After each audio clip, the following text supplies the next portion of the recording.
Welcome everyone, I'm the Depressed Dior, and this is Arkham Horror the card game. So I'm going to be doing Path of Carcosa again. I think this will be our third time recording it. Um, Mainly because I just want to play a few characters I haven't had a chance to play again for a while, like Diana and Marie. Diana has done a full playthrough of Dunwich that went reasonably well. I did make a few rules mistakes, and I've since made some tweaks to her deck to see that'll hopefully make her a bit more consistent. Marie, we tried with Return to the base core game. Was it Night of the Zealot? Yeah, I think it was Return to Night of the Zealot, and she didn't do particularly well.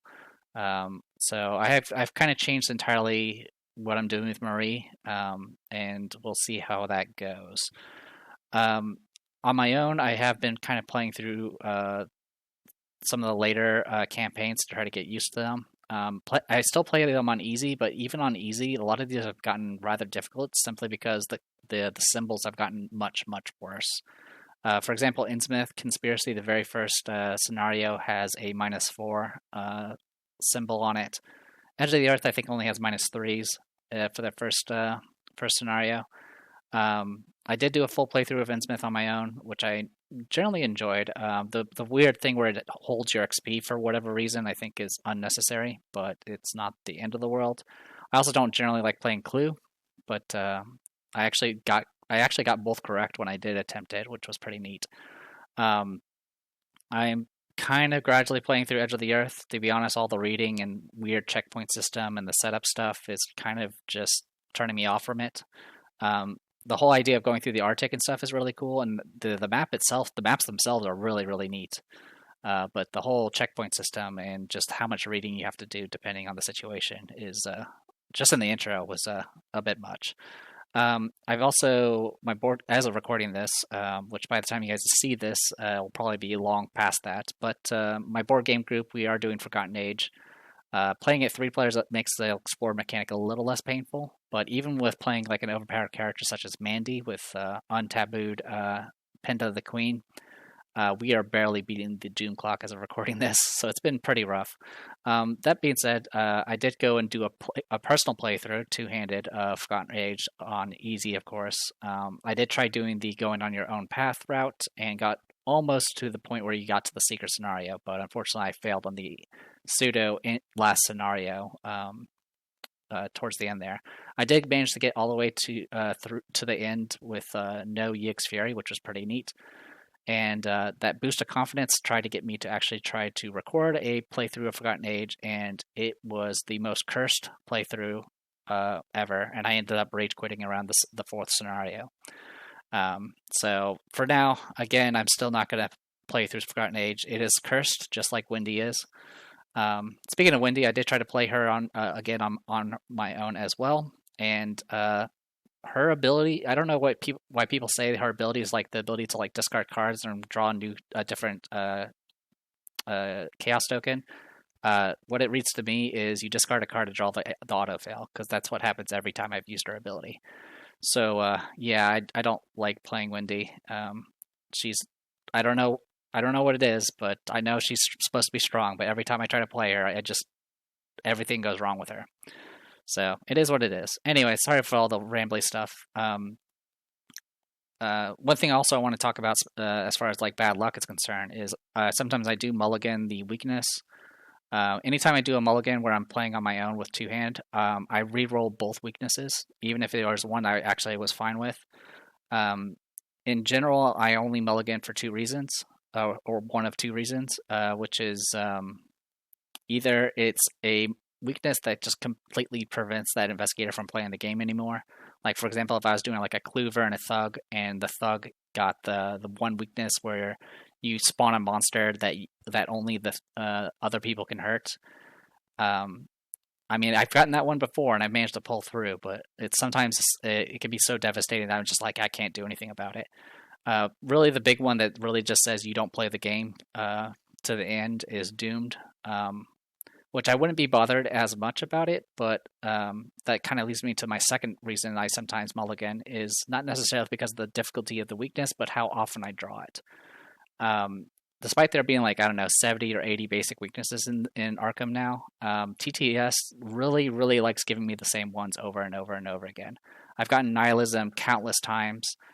I've gotten Doom surprisingly often, which I immediately reroll because I'm not going to do a full playthrough with Doomed in my deck. It's just my luck is bad enough as is. I'm not going to survive if Doom is in the deck, and I don't like doing a playthrough where it's just going to say, "Oh, you're going to die and eventually have to play a different investigator." So yeah, I ended up Marie. I'm hoping to do a lot better with her, and unfortunately, she's already started out cursed by getting Doomed as her weakness. Diana actually had a good weakness, which was a cursed follower, but I rerolled both of them, and so now they're both different. So I just wanted to disclose that because the more you know. If anyone has any problems about me mulliganing, well, feel free to play with all the Dooms in your deck you want. So, as for Diana's deck, I'm not going to really go over their details this time around because they are the same as the previous time I ran them. The big restriction for Diana, at least the way I like to play her, is the 0 to 2 Guardian part. If she can go 0 to 3, she would probably be perfect in my opinion, because that would get me access to stick to the plan and all that. I generally like some of the people like to go the route where you get a bunch of cards underneath her and then swap over to spells to take advantage of her high brain willpower stat. I don't like relying on that sort of stuff, so I try to just boost my fist as much as possible. 3 is definitely kind of rough to start with, but there are plenty of cards that can boost it to a reasonable level. And then if I happen to get things under her that will increase her willpower, great. For the most part, the deck is very similar to what it was before. I did swap out the machete for 2 enchanted blades, so I have a little bit more weaponry than I did previously. I also dropped the hypnotic gaze, and there was something else I dropped. I don't remember what it was. But yeah, I dropped hypnotic gaze because it was very inconsistent. I ended up grabbing living inks, which are a customizable card, and when you pick living ink, you pick a stat. I pick fist, and what it does out of the box is it's 0 cost asset that comes into play with 3 charges. And while it's active, you'll get +1 to the chosen skill. So this is just +1 strength essentially. It also goes on the body slot, which is generally not too competitive usually. I do have some backpacks that do compete with it, but there are some ways to get the living ink into your arcane slot with some of these upgrades.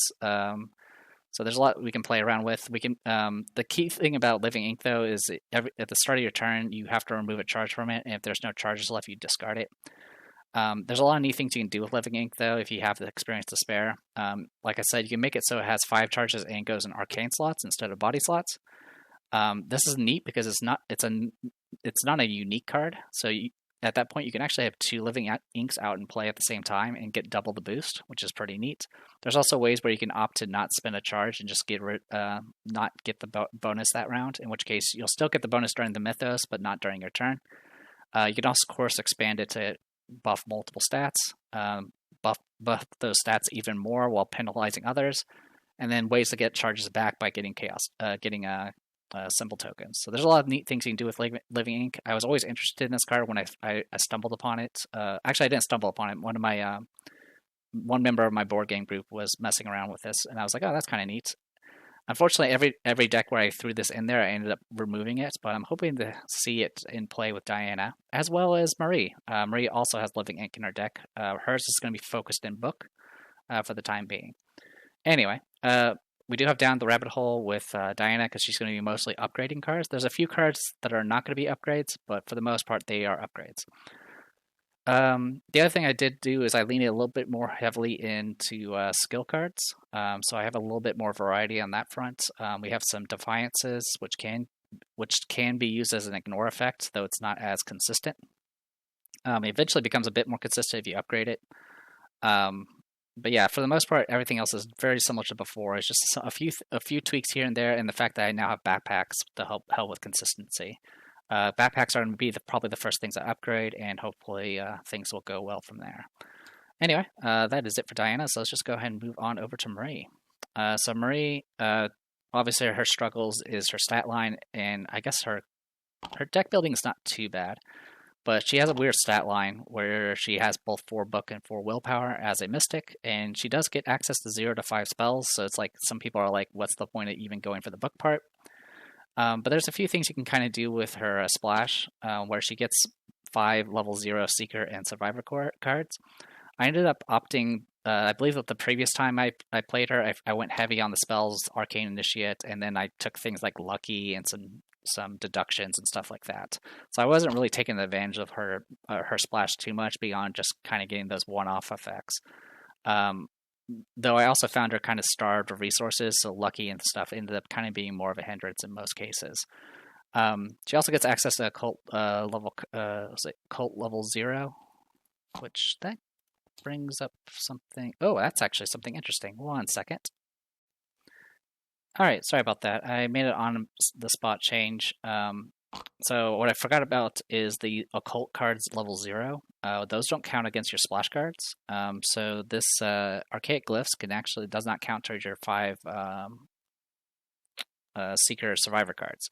So what I did is I went ahead and grabbed a couple of Crack the Cases and replaced my emergency caches with those. I haven't really played around with Crack the Case, but the way it works is it's a fast card that you can play 0 cost event, and you play it whenever an investigator discovers the last clue at your location, and you essentially gain X resources, where X is the amount of shroud value, and you can distribute the resources amongst all investigators at that location.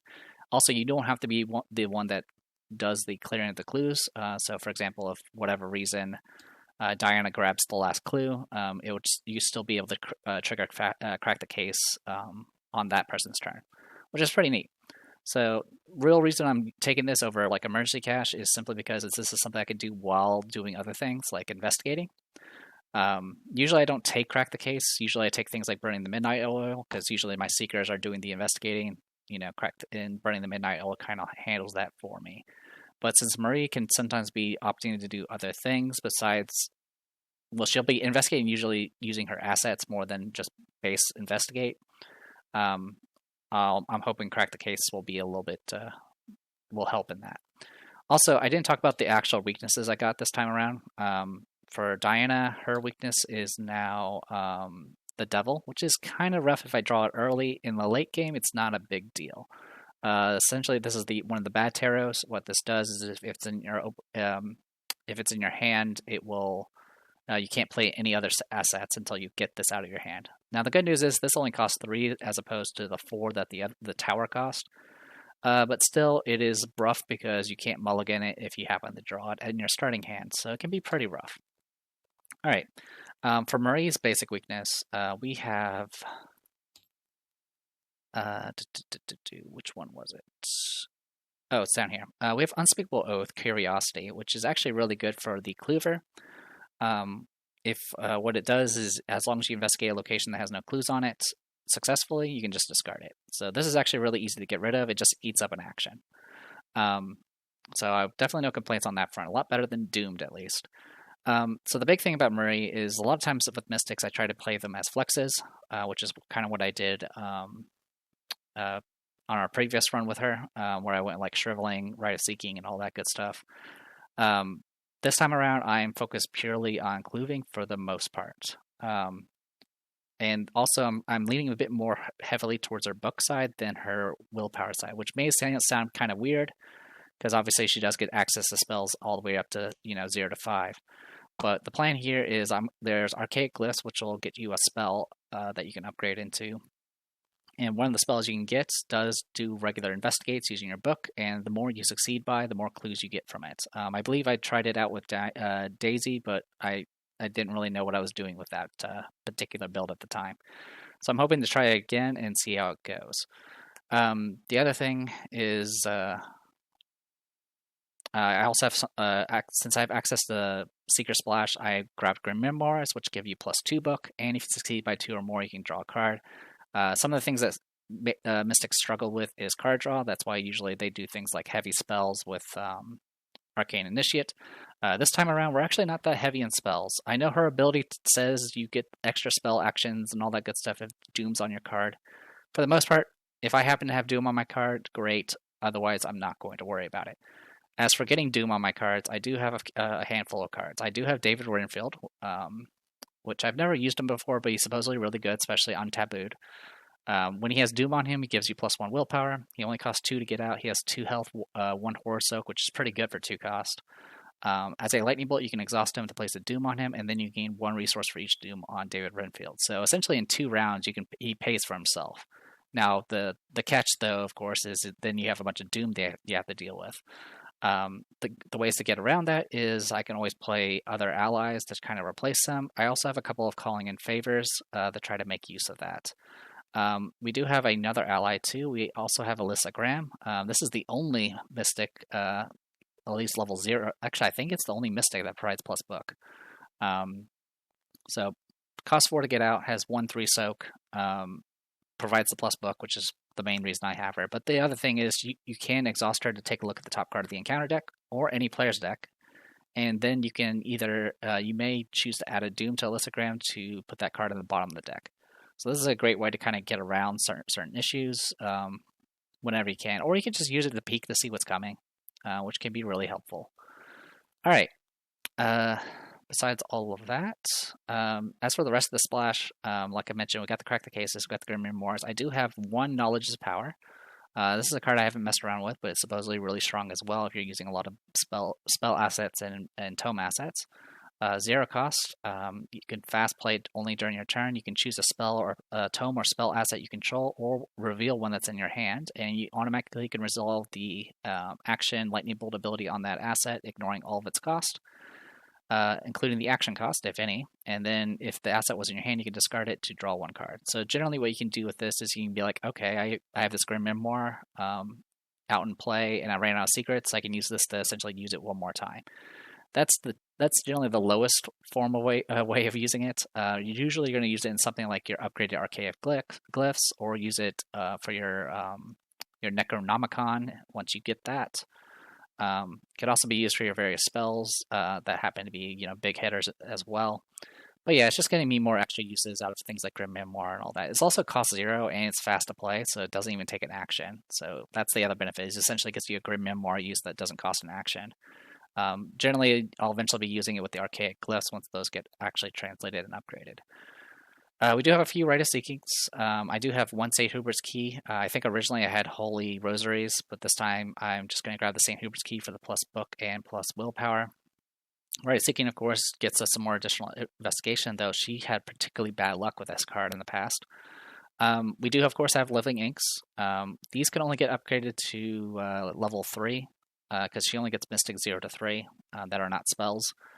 So she can only put 6 experience into this, but there's enough here I can play around with. I can essentially go like Eldritch Ink, Subtle Depiction, and then something else, either Vibrancy or I can go for a 3rd skill. I could make it so I can get +1 to everything but Fist and play around with that. Skill-wise, we do have a couple of Perceptions, some Promise of Powers. We do have a few Enraptures, which I've stumbled upon this because I've been on my own personal playthroughs. I've been leaning a lot more towards Practice Makes Perfect type builds. So Enrapture is a practice card, which is kind of neat. And it essentially just provides 1 book, but if you succeed, you can regain a charge or secret on an asset control, which is really, really useful for a lot of things in this game. Besides all of that, I think everything else is pretty similar. It's just mostly standard Mystic stuff. But yeah, no Arcane Initiate this time around. Not much in the heavy. There's some spells, but not a lot for Marie to play with. So don't expect too much as far as her ability. And that's pretty much it. So I'll go ahead and call it here. So the plan for this playthrough, besides the fact that I've wanted to play these characters again, is I actually want to try the other route, another route for Path of Carcosa.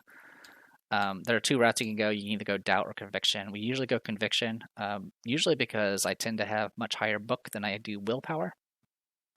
Or actually, no, I think it was the opposite. No, no, that is correct. I had higher willpower than I had book or something like that.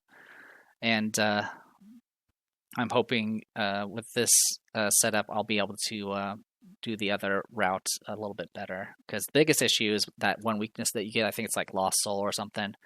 I don't remember which one is which, but one of them is like if you have higher conviction, you have to do like a willpower test based off your book, and then the opposite is you do a book test based off your willpower. So in the case of Marie, her stuff is tied, which is still dangerous, but at least something to work with. And then for Diana, she actually has higher book than her willpower usually.